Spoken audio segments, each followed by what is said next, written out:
Boa noite, meus irmãos. Boa noite. Graças a Deus nós nos encontramos reunidos mais uma vez em nome de Jesus Cristo, o nosso Xalá. Sim. Nós vamos iniciar as nossas aulinhas de Umbanda hoje, através do Alfredo e da Angélica. A última aula, nós estamos falando sobre as raças que influenciaram a Umbanda, que influenciam a Umbanda. A Angélica vai falar da raça negra hoje. Isso, correto. Boa noite a todos. Eu escrevi, eu vou lendo e vou explicando, eu escrevi por períodos. Tudo que eu vou falar tem a ver diretamente com a Umbanda mesmo, só para que seja compreendido ao longo da história, né? Então eu vou começar falando sobre os cultos que mais influenciaram as religiões afro-brasileiras, no caso o Candomblé e a Umbanda. Eles são divididos por grupos étnicos. Tem o grupo Yorubá, que ficava na África Ocidental, era referente ao Olorum e Orixás. Olorum, para eles, era o criador. Já os Orixás eram divindades que representavam forças da natureza. Também tinha outro grupo, o Fon, da Omeana, que eram os Jejés.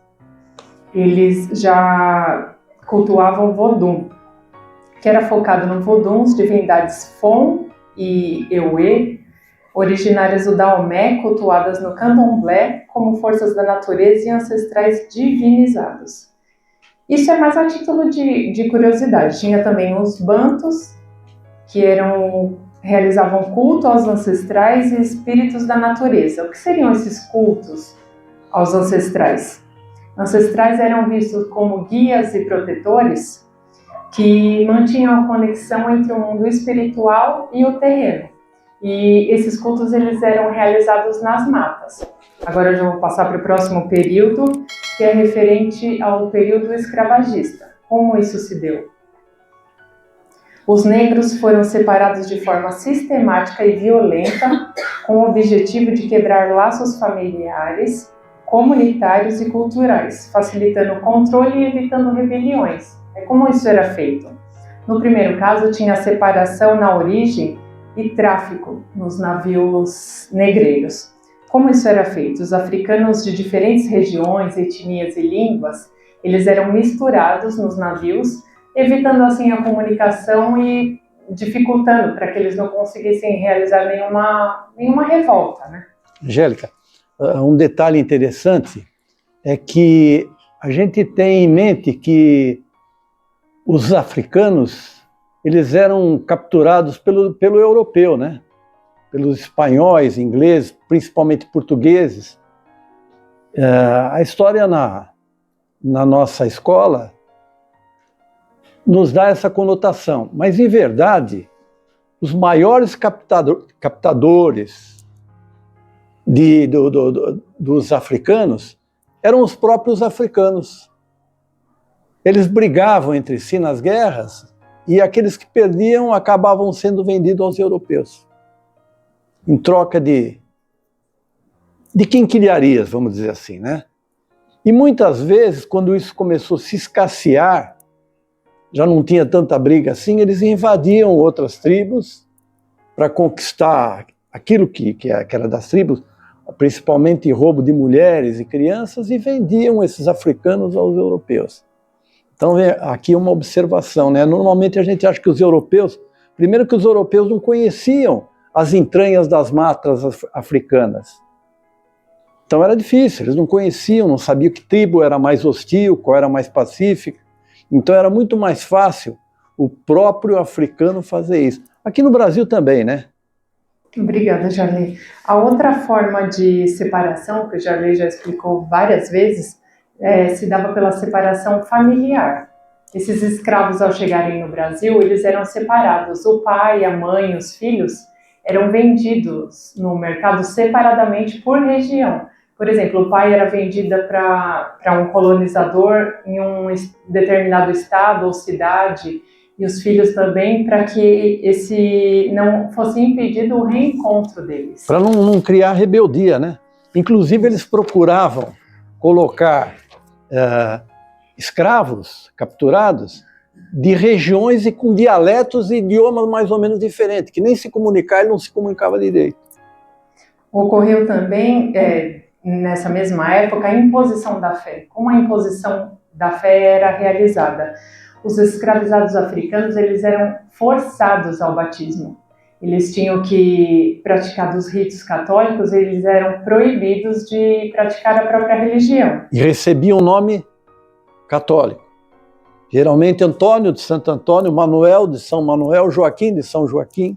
Está mais completo, obrigada. Continuando, tinha também o Domingo Livre. O que seria o Domingo Livre? Tanto a Igreja Católica quanto as autoridades coloniais, elas viam esse dia como uma oportunidade para evangelizar os escravos. Só que com isso eles queriam continuar com a religião deles, e o que eles fizeram a partir disso? Aí ocorreu o sincretismo religioso, que vem com a ocultação da fé. As práticas religiosas deles eram vistas como bruxaria, como demoníacas. Então, para continuar praticando em segredo, o que eles faziam? Como foi feito esse sincretismo? Eles escolhiam algum santo da Igreja Católica que eles denominassem, que tivesse a característica parecida com o orixá que ele cultuava. Por exemplo, Ogum. Ogum é vencedor de demandas, é um guerreiro. Então, eles viam que São Jorge tinha a característica parecida, eles colocavam uma pedra sob a estátua, então cultuavam em segredo sem que tanto a igreja quanto os colonizadores identificassem isso. Aí, após a missa, isso também peguei tudo conforme o que o Jarley explicou, após a missa eles tinham o Domingo Livre. Então, o que eles faziam com esse Domingo Livre? Aí sim, eles realizavam esse encontro às escondidas nas matas. E como eles viam as matas? Eles tinham como um espaço sagrado e de liberdade, no qual, longe dos olhos dos feitores, as matas funcionavam como um terreiro natural. Eram locais de culto a divindades e ligados à natureza. E aí, como se dava esse encontro? Como que era realizada essa comunicação? Através dos sons de atabaques e dos tambores.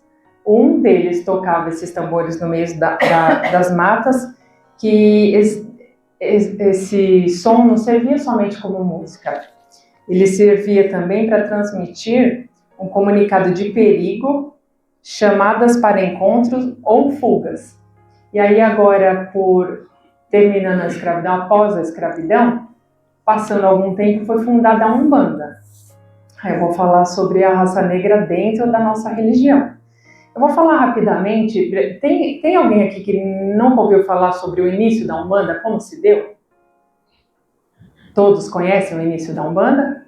O senhor não conhece? Então eu vou explicar brevemente. A Umbanda, ela é uma religião muito recente. Ela foi fundada em 1908, na cidade do Rio de Janeiro, pelo médium Zélio Fernandino de Moraes.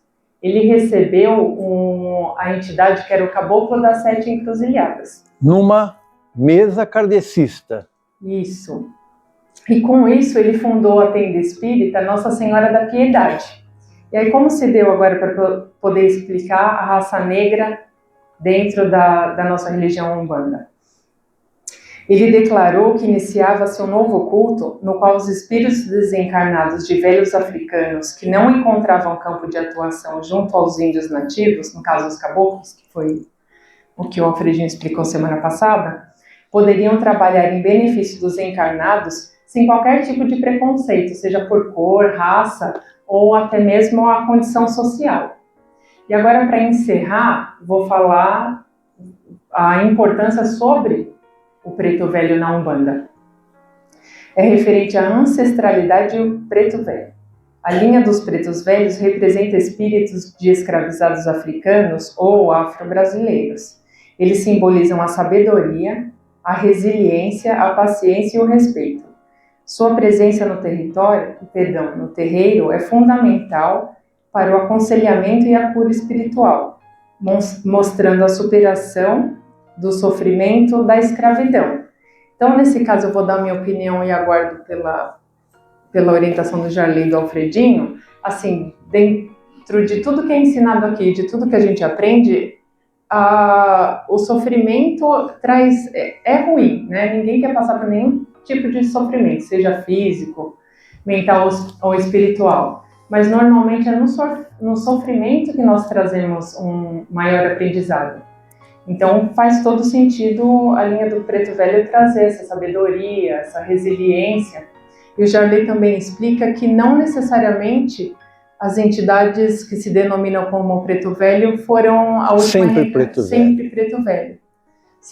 Talvez a última encarnação eles não foram, só que eles preferem se denominar como Preto Velho porque foi a reencarnação que eles conseguiram uma maior evolução espiritual, um maior aprendizado.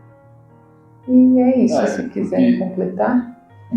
Todos nós, como espíritos, inclusive os Pretos Velhos, tivemos muitas encarnações e muitas experiências. Então, um Preto Velho que foi um escravo por uma ocasião, numa encarnação, não quer dizer que todas as encarnações deles foi a mesma coisa. Ele pode ter tido uma encarnação, sei lá, pintor de parede, de rei, um médico, engenheiro, enfim. Então, um Preto Velho ele significa que uma das suas encarnações, né, ele foi escravo, e talvez essa encarnação que ele encontrou mais dificuldade na vida, porém fez ele despertar para algo maior. Então ele se manifesta dentro da Umbanda com essas características de Preto Velho e trazendo aquilo que ele aprendeu na encarnação, aquilo que mais o fez evoluir, né? O fez evoluir. Às vezes a pessoa tem uma encarnação maravilhosa, muito boa, mas espiritualmente com muito pouca evolução. Né? E não é que o sofrimento traz evolução, o sofrimento traz o despertar. A pessoa, através da dor, desperta para algo melhor, algo maior. E assim, é mais ou menos o que a gente já explicou em outras ocasiões, né? Como Alfredo e a Angélica disseram, um Preto Velho, um caboclo, uma entidade de criança, eles não foram sempre aquela manifestação, não foram sempre criança, Preto Velho, caboclo, né? Tiveram várias encarnações. Ele prefere se apresentar naquela que trouxe mais frutos a nível espiritual para ele. É como acontece com cada um de nós no mundo material. Quando a gente vai num lugar especial, nós temos várias roupas, né? Eu só tenho uma calça e uma camisa, o Dr. Cláudio tem vários, né? Então, quando ele vai numa festa, por exemplo, numa solenidade, o que ele escolhe? A sua melhor roupa. Aquela que o destaca mais, que o torna mais distinto, mais destacável. As mulheres a mesma coisa. Vão numa festa especial, colocam o seu melhor vestido, fazem a maquiagem, o penteado ideal, né? Então, essas entidades ocorrem exatamente igual. Só que virado para a parte espiritual. Eles pegam a roupagem que mais foi importante para eles e eles se apresentam dessa maneira. Tá bom? Mais alguma coisa? Não, só isso, obrigada. Então vamos encerrar por aqui. Boa noite.